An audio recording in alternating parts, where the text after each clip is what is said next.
Good evening, everybody, and welcome to tonight's webinar, Eyes Wide Open, a stroll into the world of bioactivity. And, today is it's a fun night for me. It's my 25th webinar with Viva Learning over the years, and as I've been told, I still lead the league, so to speak, in most webinars with my good friend Bob Lowe trailing me by about 3 or 4 webinars. So, Bob, if you're listening, catch up, because I like the race back and forth.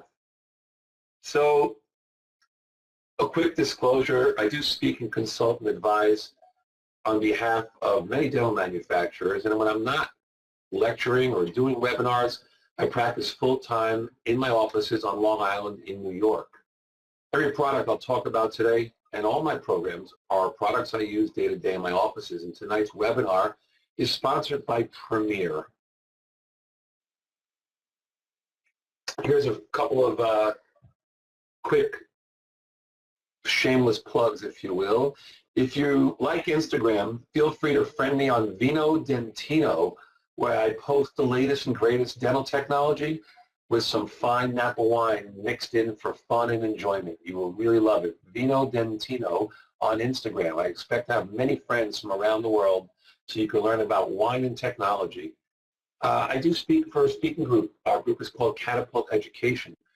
We're a dental CE provider with over 25 speakers that work with many dental manufacturers, Premier being one of those manufacturers. We speak and consult and write and give advice. So when products come out to the marketplace to each and every one of you, they've been reviewed and looked at. In other words, we make the mistakes so you don't have to. So let's talk tonight about bioactivity and caries. And for many of you that have followed me on here, and I see there's many familiar names. And by the way, today we have a huge representation from Qatar. So shout out my dentist in Qatar. Really, really impressive that you showed up. But if you've been to my programs, you've learned and heard about dental caries, and I speak a lot about caries. And we see this in our practices to some degree on every single day. Caries is an infectious microbiological disease that results in the localized dissolution and destruction of calcified tissue. Now, we see it every day, and we take it for granted because we do our dentistry, and patients expect us to create dentistry in their mouths that's going to last them for many, many years, maybe even forever, their expectations could be. Yet, in looking at this dentition, you see teeth that were hard as a rock when they started and were totally destroyed by cariogenic causing bacteria. So these bacteria killing natural teeth, we shouldn't really expect our dentistry to last a lifetime, hopefully a long time, but not necessarily a lifetime. There are a lot of causes for dental caries, and one of the most underestimated causes is genetics or heredity. And genetics and heredity we see again in our practices because mom can bring 2 kids to the office. One has a great mouth and one has a bombed out mouth, and mom always says he's got dad's teeth. And we hear it all the time, and we know that genetics represents about a 35% influence on whether the patient will develop dental decay or caries. So a tremendous impact on dental disease. The problem for us is dental disease is a multifactorial disease. So caries is caused by a lot of issues, not just heredity. And, because of that, it makes it very difficult to control. So things like diet, we all know is a problem. High sugar intake, high pH drinks, like athletic drinks and things like that. Oral hygiene, of course, is a big impact on whether we see decay or not. But one of the more underestimated ones is medications.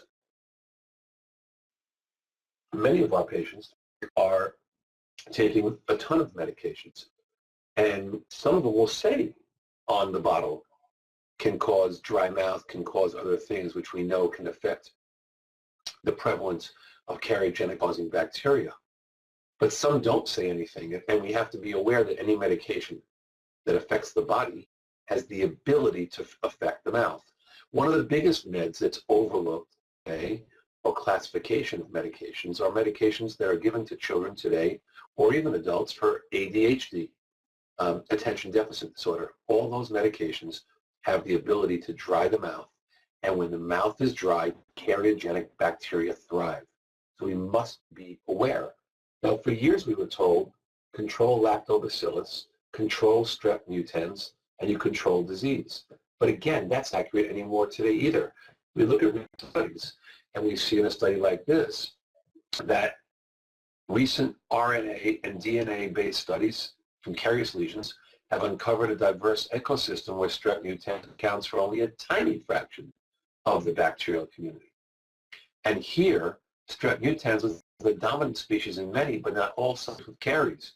And elevated levels of strep salivarius, strep subbritus, and strep parasanguinus were also associated with caries, especially in subjects with no or low levels of strep mutans, suggesting that these species are alternative pathogens and that multiple species may need to be targeted for interventions.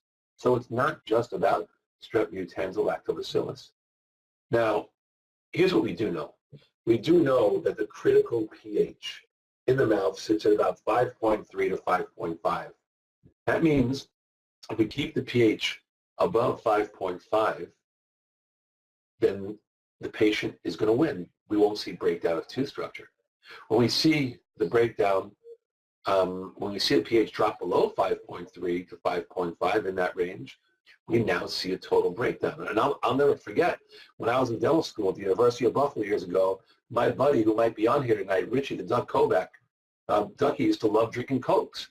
And Ducky, back in dental school, had a crown done by one of our instructors, Dan Connie, on an upper bicuspid. I think it was the upper right bicuspid, if I remember 30 years back. But Ducky liked his Coca-Cola. So it's important to understand that critical pH needs to stay above 5.5. If we scroll down and see the pH of Coke, the pH of Coke is 2.5, well below the critical pH. And when those influencers of low pH hit the oral cavity, we will begin to see breakdown. But here's where it gets trickier. I know this slide is hard to read. Many of the mouth rinses that are on the market we see today have an acidic pH, and many below the critical pH of 5.5. Even things like Crest Pro Health, or Listerine, or chlorhexidine, or Bioactivity, or Crest Pro Health again, all these. Tom's of Maine, the all-natural one, a pH of 3.8. Let me take you back to what has a pH of around 3.8. Diet 7-Up or Mug Root Beer. Well, go ahead and use that as a mouthwash. It's about the same effectiveness. So know that a lot of the rinses that we see in the pharmacy have this acidic pH, and it just, no matter what it has inside, it doesn't make sense to dump acid into an acidic environment. Now, over time, fluoride has changed the topography of decay. It's made the outer surfaces harder, so the traditional decay model, which we saw, where caries attack began in the enamel, with demineralization and cavitation in that central groove, like here, doesn't occur as much anymore.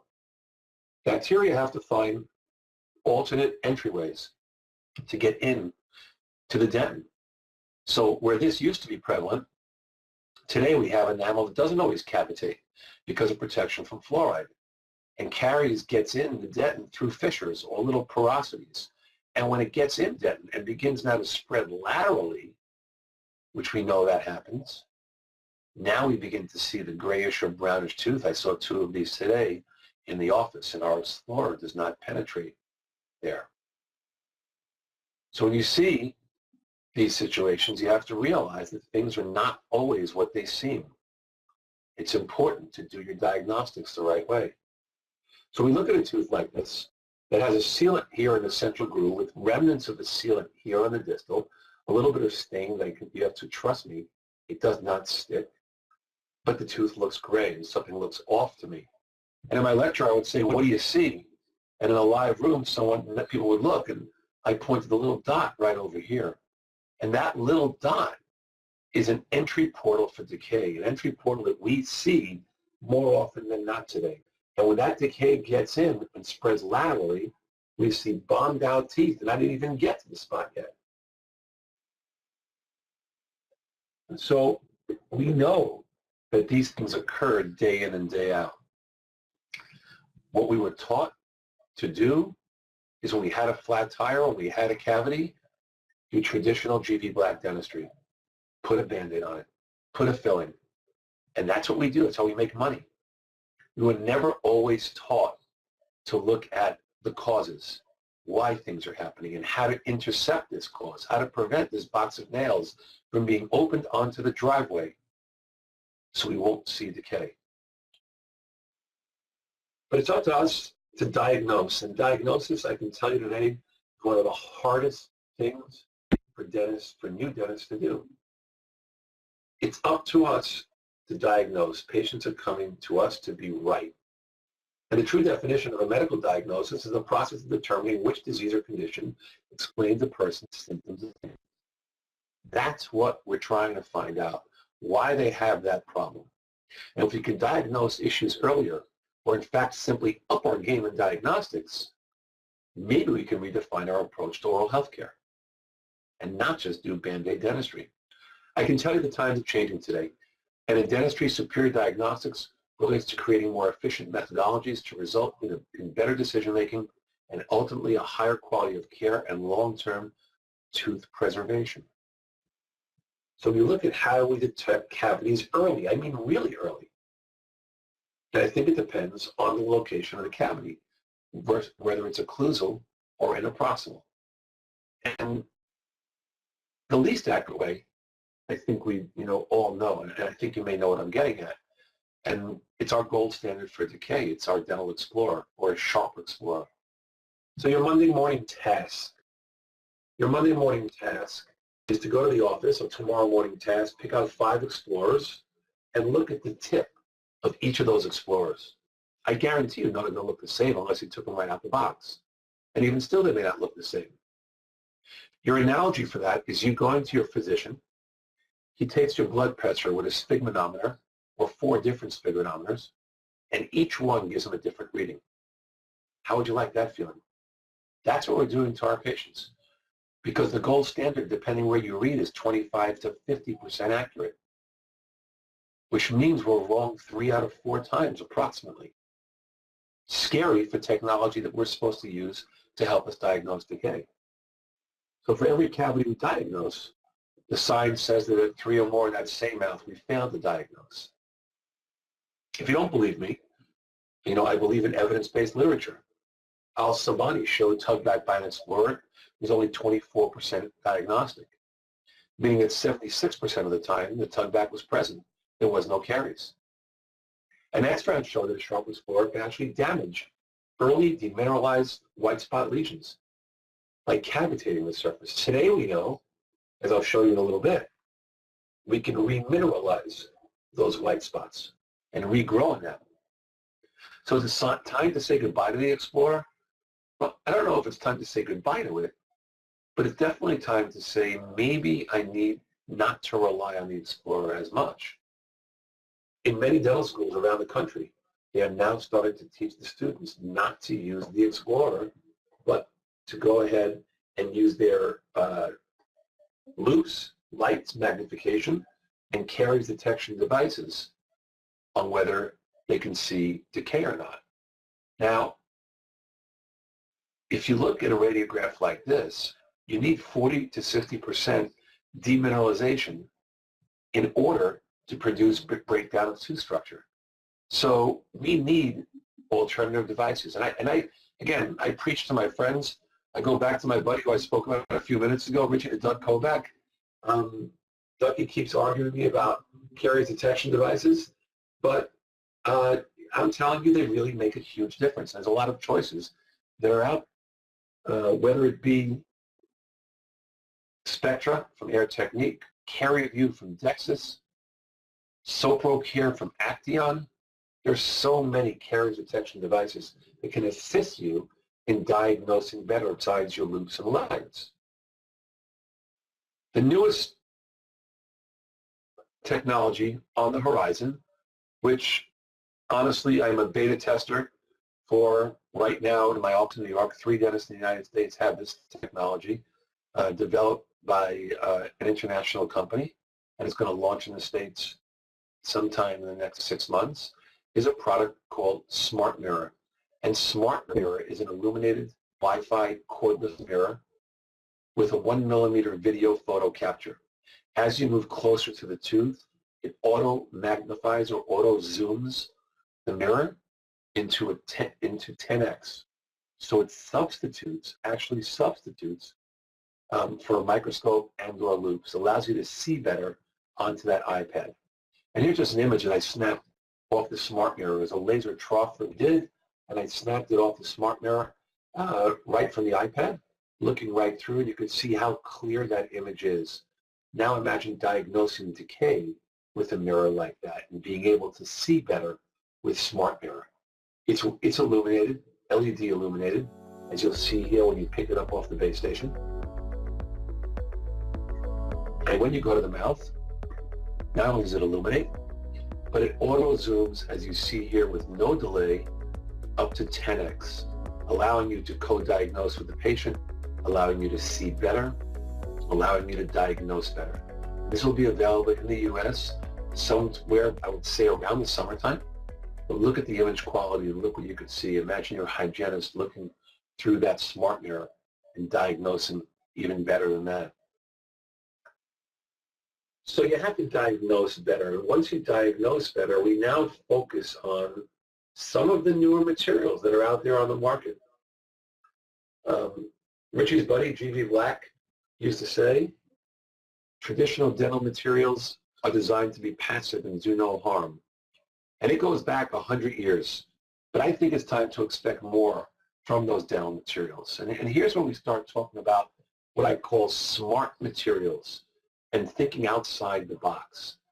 And you'll see the term talked about. We'll try to explain it. Bioactive materials. Let's just call them for a second smart materials. And there's a lot of products that fall into smart material category. Glass ionomer cement might have been your first smart material that you would have used years ago in your office because it released fluoride and exerted some effect on the tooth and other teeth around.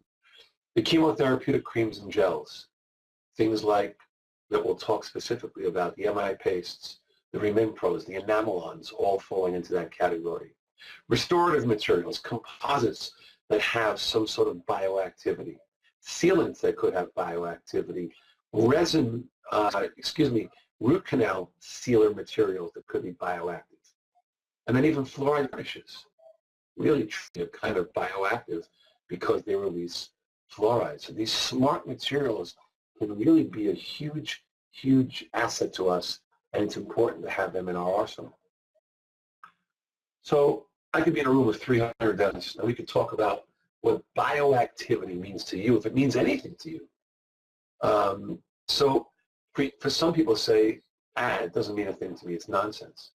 For others that say what's really interesting, and it could be a lot of potential, and that's kind of where I fall in. I think there's some proof that bioactivity exists, and there is some conjecture that if there is a potential, then why not use a product that's so-called bioactive? Well, I tried finding a definition. If you look up in the dictionary, bioactivity in Webster's dictionary, if you read it, it says any effect on, interaction with, or response from living tissue. Very broad range. So I try to hone on the definition for dentistry. And we talked about a bioactive material as one that, when placed into the tooth, will react in such a way as to strengthen, desensitize, and remineralize that existing tooth and or possibly the adjacent tooth. Very broad, but lends itself to some framework of a definition on what these products potentially can do. So let's first talk about the original ones, which you can classify glass ionomer cements and resin modified glass ionomer cements. Why are these bioactive? Why would I classify them and put them in a class of bioactivity? One, they release fluoride. That fluoride has the ability to remineralize and recharge, and also has the ability to leach and remineralize an adjacent tooth. Glass GICs are also antibacterial in nature, and they chemically bond to enamel, dentin, and composite. So one could say, well, it's minimal fluoride release, but the point is whether it's a cement or as a restorative material used as a buildup or whatnot, GICs have the potential to release fluoride, and therefore I would put them in the classification of a bioactive product. The newer kid on the block, which is not so new, is a product from PulpDent called Activa, which is a resin-modified glass ionomer that comes out of a syringe. And that product actually has a 510K from the FDA to be called bioactive, and it releases fluoride, calcium, and phosphate, which are really the building blocks of teeth. Again, long-term we'll know better, but right now preliminary studies are very promising on its ability to remineralize. When I have a high caries patient, I try to do what I can do to conserve as much tooth structure as possible. This is a picture that we sent the people at PulpDent. So they called it Camera the Creative. And this is 3 tunnel preps. So these are preps where the interproximal has early incipient decay. I'll show you some x-rays later. You'll see what I'm talking about. And we restored these things with Activa. High caries patient, when we use Activa, it's a 5-second etch. You can use an adhesive if you want. Here we didn't, and it's restored with Activa. Do they look as good as a composite? No. Do they look good? I think for an RMGI that releases calcium, phosphate, and fluoride in a high caries patient who's got a lot of incipient class 2s, I think this is a phenomenal service because the tooth is conserved, and at the same time the teeth are restored. Now we begin to look at the therapeutic creams and gels that are out there. And I'll focus on 3 of them and kind of give you some background on the 3 so you know where I'm coming from. MI Paste, which is casein phosphopeptide amorphous calcium phosphate. Reminpro, which is nanohydroxyapatite vocal product, calcium phosphate fluoride. And Enamelon, which is a stannous fluoride and an amorphous calcium phosphate fluoride mix. Let's first look at CPP-ACP, casein phosphopeptide amorphous calcium phosphate. It was developed by Professor Eric Reynolds from Melbourne, Australia, released as tooth mousse originally. It's a combination of a milk protein and amorphous calcium phosphate, ACP. What's unique about this is the CPP, the casein phosphopeptide, acts as a holding bubble for the ACP. And that CPP, when coming under an acidic attack, bursts and releases the ACP right there and then when you need it. And Recaldent, which is the commercial name for it, has been shown in several lab studies and one clinical study to be effective in remineralizing carious lesions and to interfere with the adhesion of some bacteria to the tooth surface. MI Paste comes as MI Paste and MI Paste Plus. And MI Paste Plus has fluoride, MI Paste does not. If you have people that say, I hate fluoride, you can use MI Paste. Otherwise, MI Paste Plus works well. And important to note, it's made from a milk protein. And if you have people that are truly allergic, that you don't want to use this product, but if they're lactose intolerant, you can use the product. GC America markets this as MI Paste, and it's substantive in nature and has a 3-hour half-life in the oral cavity. There are plenty of studies on MI Paste. Here's one that said CPP with fluoride is a promising material for remineralization of enamel subsurface lesions. So now when you diagnose, you have to form your path to say, hey, if it's early enamel decay, not one that I want to restore, would I consider remineralization with a product such as this or one of the other ones? Then we look at stannous fluoride and ACP, which is a product called Enamelon. Many of you have heard or used it. It's a product from Premier. It has elements inside to make it substantive besides the fluoride and the amorphous calcium phosphate. So it also sticks around. And I think it's a very important point. Many manufacturers put amorphous calcium phosphate in products. Yet, if you ask them how much bioavailable amorphous calcium phosphate there is, if they're honest with you, there's probably not very much. In order for ACP to be bioactive, to have an effect, it's got to be substantive in the oral cavity. And enamelon has chemistry inside that allows for substantivity. So you're delivering a tremendous amount of stannis, amount of effective fluoride, which will help in desensitization, and with the ACP also help in remineralization. Now, our office did a study a number of years ago for Premier where we tracked 40 patients who are extremely sensitive and asked them how quick after using enamelon do they feel less sensitive. And the average was about 3 days. So that's how fast, how rapid enamelon can work. It comes as a treatment gel, a gel that's great for sensitivity reduction and white spot treatment. It also comes in a toothpaste for maintenance and improved sensitivity reduction. So when our patients were sensitive, we used the treatment gel. You had to apply it with their finger. You can make them a custom tray. Any of those things will work, and have them wear it for 10 or 15 minutes nightly for sensitivity, and it'll work substantially. So the one thing you have to note is because there's stannous fluoride, in long-term use, and I repeat, in long-term use only, you will have some staining of teeth that will be easily removed during prophylaxis in the office.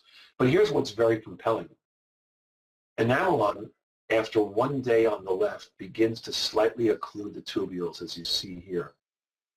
But after 10 days, 10 applications, 5 days, 10 applications twice a day, you can see the tubules being occluded. So it makes sense that our patients began to see sensitivity reduction quickly. It correlated with this particular study, and I strongly encourage this product for people that are really, really sensitive.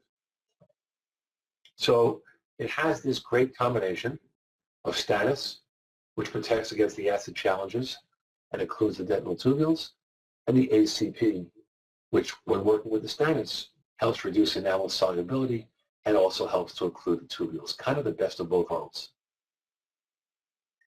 White spots are a common occurrence in our office. We see this all the time, and patients come to us and they ask us, how do you fix the problem? So if I ask one of my friends in this group, let's say Ducky, who's here, how do you fix this problem? Ducky might say to me, I can do composite veneers, I can do porcelain veneers. Those are both viable options. The problem with composite veneers is that if you're not really, really skilled and you don't remove some tooth structure, you're likely going to see a white spot that peeks through the composite veneer. You could do porcelain veneers. If you do porcelain veneers, you're going to have to cut down the teeth, and these teeth, I'll go back with no prep. You might be able to get away a little bit here, but as a general rule, you're not going to get away with no prep on these things unless you're making the veneers really, really opaque. What happens if you whiten the white spots? Well, if you whiten the white spots, they only become whiter. That doesn't work. But what if you could remineralize the white spots? If you can make those white spots revert, look better, actually grow enamel, if you will, or change the topography or chemistry of the enamel. So you can do that today. I'm going to show you a technique that all of you can do. You pick up a few products and everybody can get this done. So realize that people that have white spots, they want their teeth to look normal. They want good-looking teeth. And if you just bleach those white spots, you're only going to make the white spots whiter on their teeth. So I'm going to show you this technique, which will kind of demineralize the teeth further, but you'll then remineralize them and also then use some form of a whitening agent to blend in the white spots. So take your notes out, take your pencils out. My buddy Sonny from Binghamton, take your pencil out. I know you're going to want to do this procedure. So you can do it with 3 different products. Tonight I'm going to show you it with Premier from Enamelon.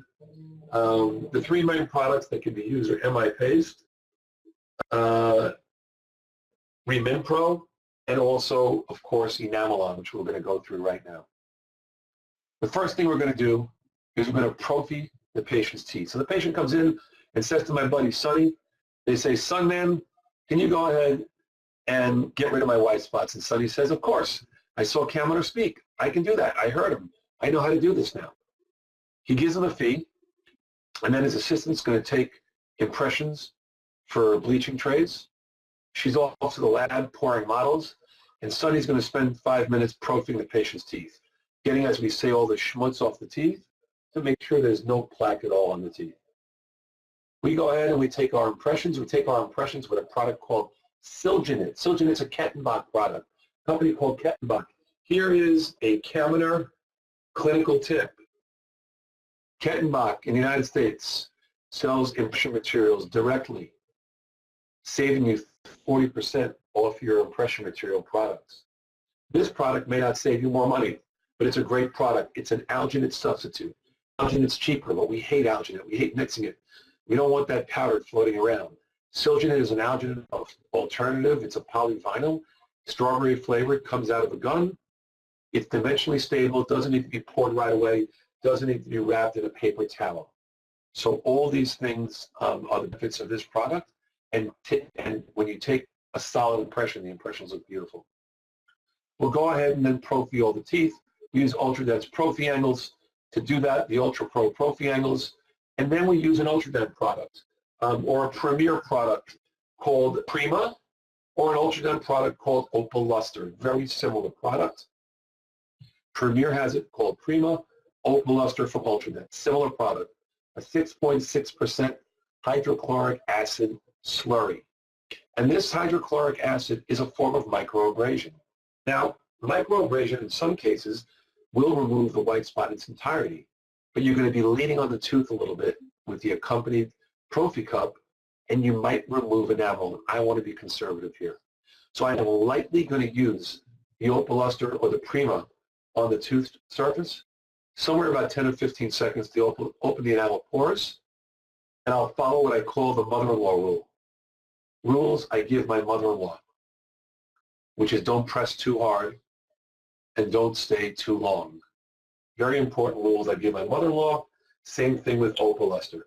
Don't press too hard, don't stay too long, because you will remove enamel, and we don't want to remove enamel. About 15 seconds per tooth, just to open the enamel pores. We rinse that off, and following that, we apply a 37% phosphoric acid to the teeth for 30 seconds. That's your blue etch. After rinsing it off, apply your chemotherapeutic cream, MI Paste, Remin Pro, or Enamelon. In this case, we'll show you Enamelon. And it can be achieved with a gloved finger, and then place the tray in place. The patient has one job. Take the Enamelon home, wear it in the tray for at least 30 minutes a day at home. Don't miss a day. And then you'll see the patient weekly. On visit 2, you're going to reapply blue etch. No more hydrochloric, just blue etch for 30 seconds, followed by 5 minutes of Enamelon. In the office, and the patient is still wearing the trays at home for 30 minutes. We do this weekly until 50 or 60% remineralization is seen, totally by eye. Now we incorporate a whitening product into the mix. If it's carbamide, 10 or 15%. If it's hydrogen peroxide, less. And you have them whiten their teeth in order to blend in the white spots. And you continue the etch gel cream protocol till your final result is achieved. Let me show you Skylar. Skylar came to the office as a 16-year-old girl, hating not her white spots, her white bands. Those are white bands along those teeth. Rich, listen carefully. You're going to need to learn how to do this. So you have these white spots, and now this patient comes in and says, my daughter doesn't smile. She's in high school. She's in a formative years. She wants to date. And I need you to fix it. Can you put composites? Now, openly, I can't put composites on these teeth. I'm going to tell you, it's very hard to do. That's where I draw my line. I'm not talented enough to do 10 composite veneers and make them look perfect. And if I'm going to do that, I'm going to have to shave down her teeth. You can see how prominent her centrals and canines already are. I don't want to do that. She's 16. So, and I even said to this mother, I'm not even sure if I can get this done the way I want to, but I want to be conservative. And she said, You know, if you could think you can do it, do it. So, same protocol. We place the liquid rubber dam on the teeth. This is Opoluster. Prima, the same product from Premier. You place it only on the white spot. There's no reason to place it anywhere else. We lightly abrade it into the white spot. We go ahead, we rinse it off, and then apply a 37% phosphoric acid etch. You can see how white the white spots got. And we sent this patient home with a tray with enamel-on gel. Enamel-on gel is clear. You can see the tray kind of right here, the outline of the tray. And we told the patient to wear it at home for about 30 minutes a day. She was great. She wore it for an hour and a half a day. She wore it while she was doing her homework. So she came home, ate a snack, brushed her teeth, and then wore her trays while she was doing homework. Week 2 through 14. Took me almost 14 or 15 weeks to get this case done. We followed it up with etching of the white spots, followed by rinsing it off, and she wore the trays at home. You can see what happened after about even the second week of wearing it. She got a little bit of brown spots over here, and we had to prophy her a few times in between because she developed some brown spots from the stanus. And around week 12, and that's her going home with her enamel-on tray, and around week 12, we decided to incorporate a whitening product into the mix. There's a great product from Premier. It's called Rev Whitening. It's a 14% hydrogen, 15 minutes per day only. So 15 minutes per day, which is great for her, short acting. And around week 12, we incorporated this, and we continued, though, bringing her back for her enamel-on, or etch enamel-on protocol. Here's what she looks like in week 14. You can see that the white spots have substantially faded. Yeah, we have a little bit of white spots here on the lateral drop on the canine, but it's much better. She continued doing this, and her white spots totally disappeared, or virtually disappeared. So we were able to go from here to here in 14 weeks. Very substantial change, and the mother was thrilled. Now, the question I always get is, does it last? Well, hopefully it lasts. In her situation, 32 months, faded a little bit, but I'd say it lasted pretty nicely. That's her going to college, not taking care as well. A little bit of a white spot here, but still a tremendous difference. 3 years, basically, or 2.5 years after we first did it. And you can go back and reapply the enamel-on and a little bit of etch and totally get further the result. But she was absolutely thrilled with this, was able to smile. And this was such a powerful case that Premier decided to publish this just this week in the ADA product guide. So they published this case, so the technique is there in the American Dental Association product guide on doing this exact technique. So if you didn't get the notes, you can get them and you can follow along with the protocol. The big question we always get is, what do you charge? And I see Dr. Shah has asked me a question, what do you charge, Skylar? That's the common question we get. Now, you can charge what you want openly, but my sarcastic New York answer is, you know, what a fair fee is, whatever you can get, because you're changing a person's life. And you're not, for that, you can't put a price on it. So if you could get 10 grand for this, then do it. You know, we charge $2,500 for these cases. Now, some would say $2,500. All you did was use Prima or Opoluster, enamel-on, and a whitening product. That's a lot of money. You saw it 10 times for a few minutes each time. That's a lot of money for creams and gels. And my answer to that is, it's not the creams and gels. They're paying you for the care, the skill, and the judgment that you didn't cut down the 16-year-old girl's teeth. Because many other dentists would have done that and made her a dental cripple right at the ripe age of 16. And here she can go on her entire life and now have her own teeth, which happen to be very nice, just have these white spots in it. So we charge $2,500, and there's no reason not to charge whatever you can get for these cases. Bioactivity extends to our restorative materials. And there's a number of composites out there that one could call bioactive. Vocal has a composite called Admira Fusion. Admira Fusion is a BPA monomer-free composite, which in some ways they say that is considered bioactive because it doesn't have any monomers that could cause any harm. It's got very, very low shrinkage. So, and that's available in every single shade and a bulk fill as well. So that's very, very interesting. Shofu has some interesting composites in their Beautiful and Beautiful Flow Plus. Shofu has chemistry called Giomer in those composites. And if you've never used Shofu composites, they're really pretty looking composite. The Giomer technology has an ion inside that kind of undergoes a glass ionomer reaction. It's not glass ionomer, but it goes with it undergoes a glass ionomer reaction and releases ions onto the tooth structure like fluoride, strontium, silicate, borate, all of these that have a role as an antibacterial, remineralization, and strengthening effect onto the tooth.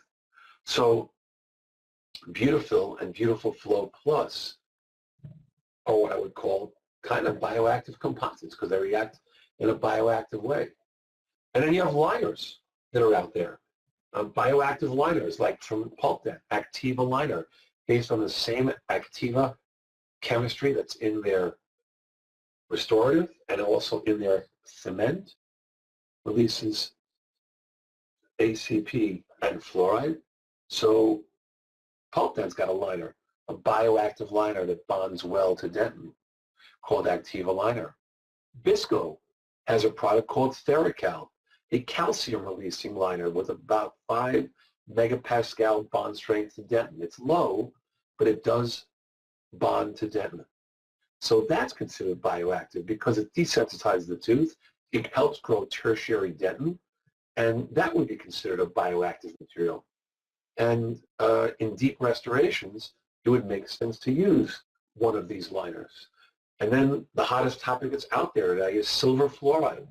And two companies that I know that make silver fluoride here in the States, a company called Elevate.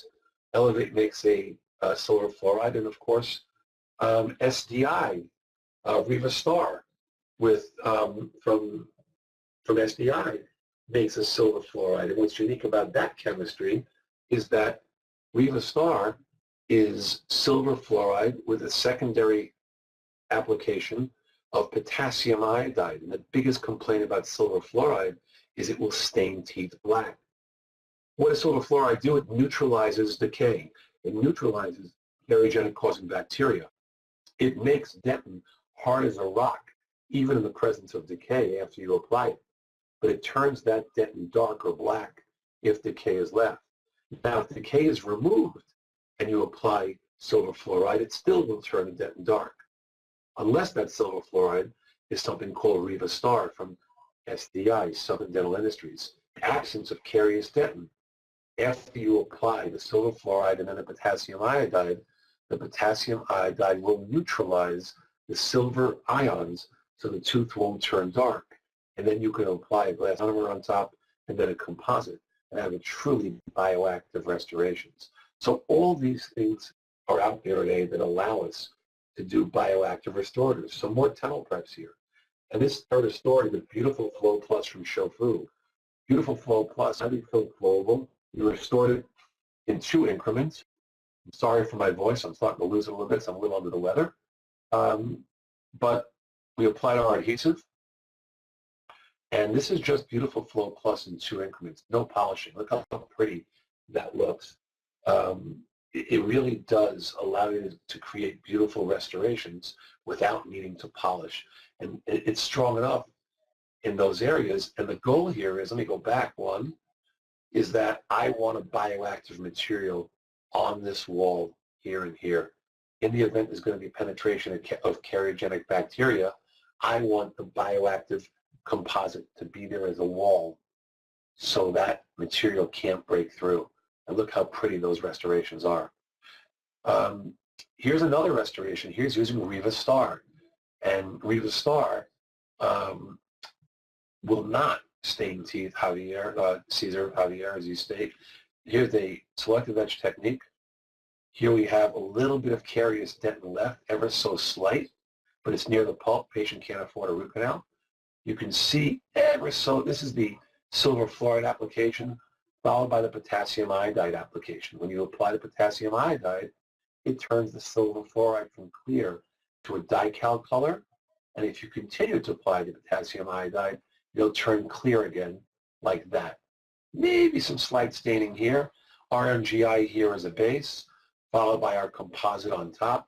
And you can see no staining even when using the silver fluoride product. And we've neutralized the decay and created a bioactive restoration. So that's our bioactive composites.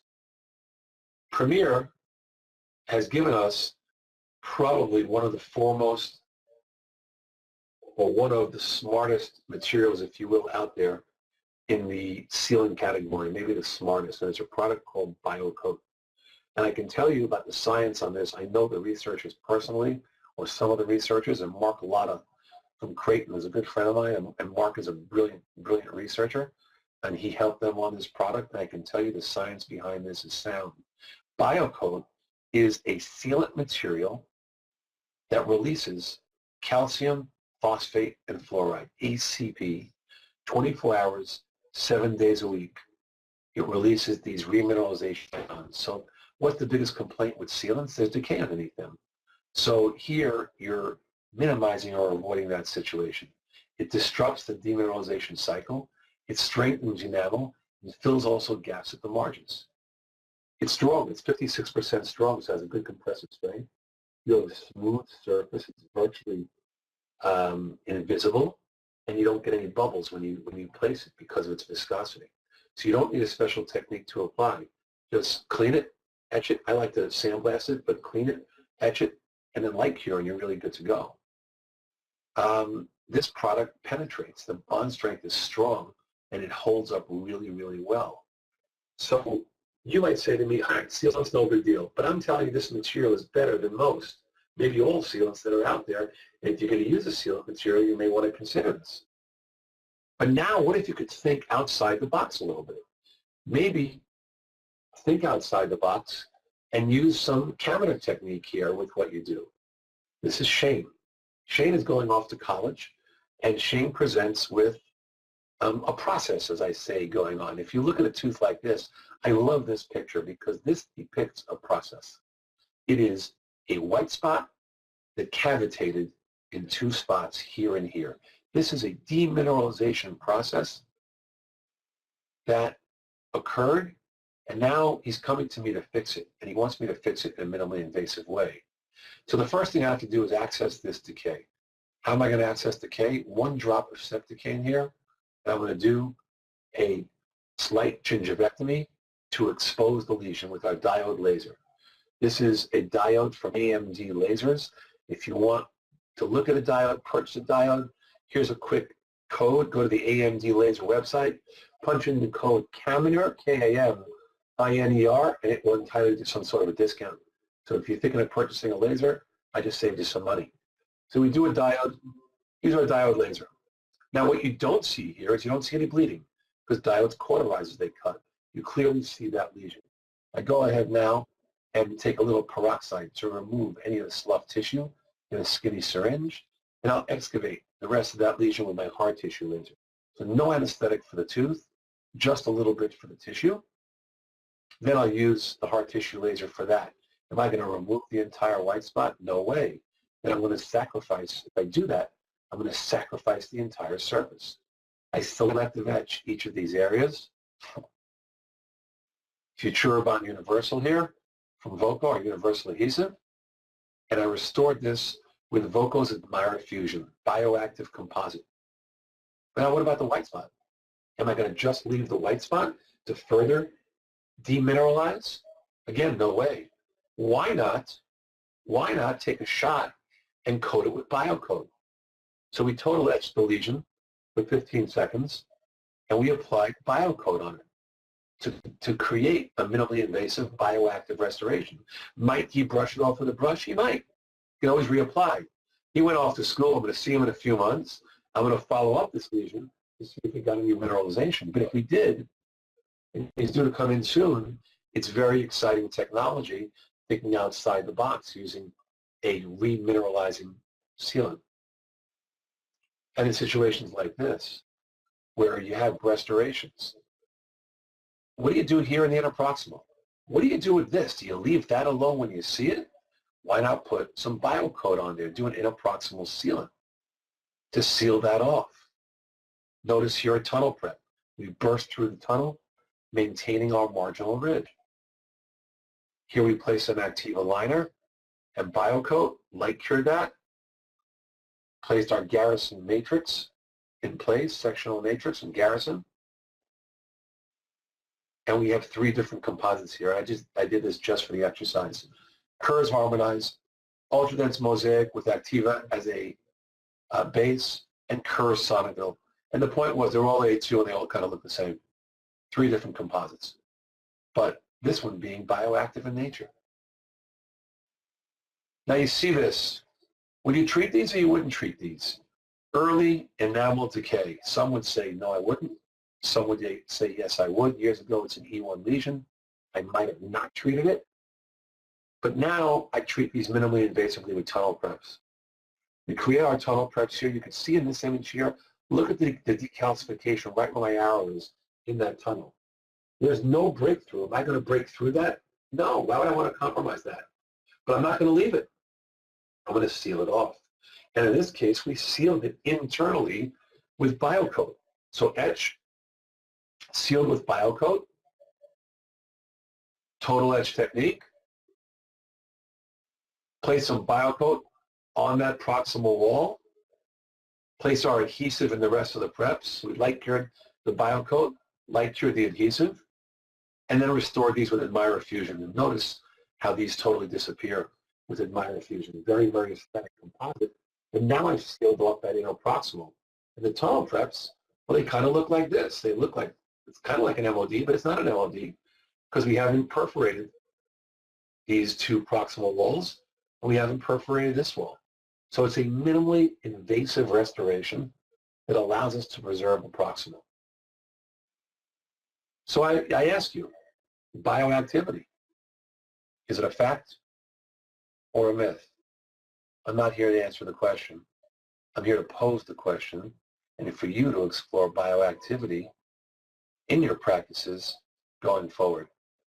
So with that, I hope you enjoyed this unique program tonight on bioactivity, and I'm going to go ahead and pick on some questions and answer the questions.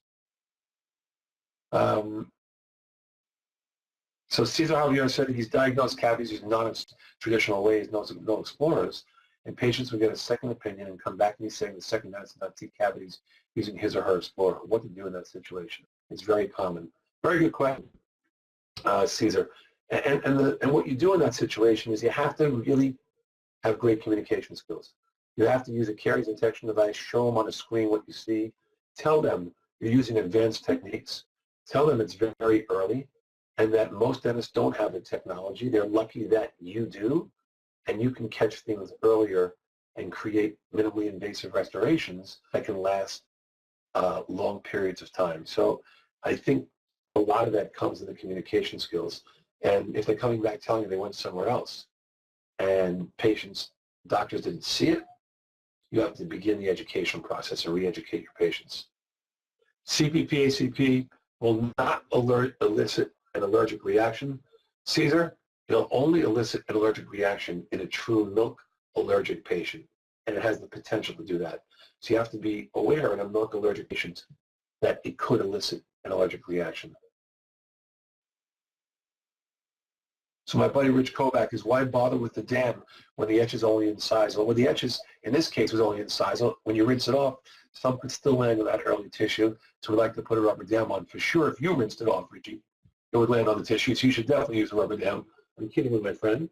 But we always put a liquid rubber dam because the opoluster can cause a slight gingival burn. So the opoluster or the prima can cause a gingival burn, and we want to make sure that we have some liquid rubber dam.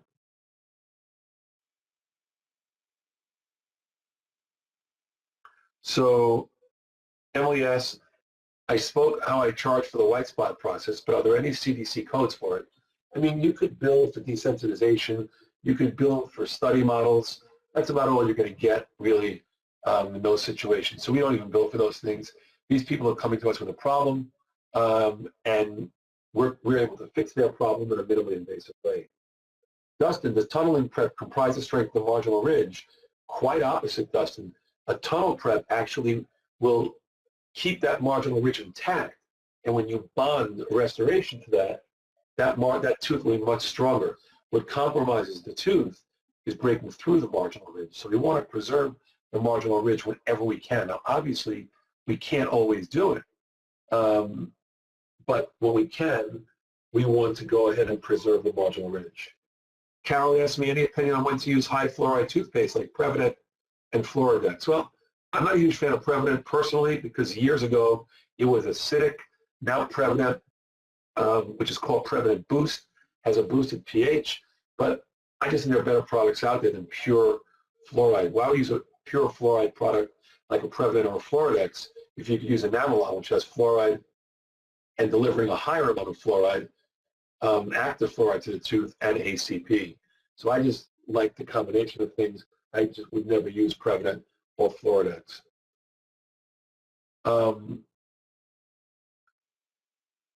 So my next one. On the white spot case, just making sure the bleaching concentration is referred to as carbamide. So you can use any bleaching concentration you want. You can use a low amount of carbamide. You can use a low amount of hydrogen, whatever you want with that patient you can use. And if the patient's young, it still doesn't matter. You can totally go ahead and bleach their teeth. Lynn, thank you for the nice comments. Looking for more questions. Are there any other questions? Jenny, what's the best protocol for sealant placement? Ideally, you want to go ahead and aerobrade the tooth. If you can't aerobrade, make sure you profit the lights out of the teeth. Then go ahead and place your etch, and then your sealant. Rinse that off for 15 seconds, place your etch, rinse it off, and then place your sealant material and light cure. But always follow manufacturer's recommendations. Always follow manufacturer's recommendations. Carolyn, thanks for the nice words. Joe, thanks for the nice words. Ladies and gentlemen, I'm going to go rest my cold and rest my voice. Thank you once again for joining me in my record-setting 25th webinar, and I hope to see you again sometime later this year. Caesar, Caroline, thanks for the nice comments. Thanks very much, and enjoy the evening.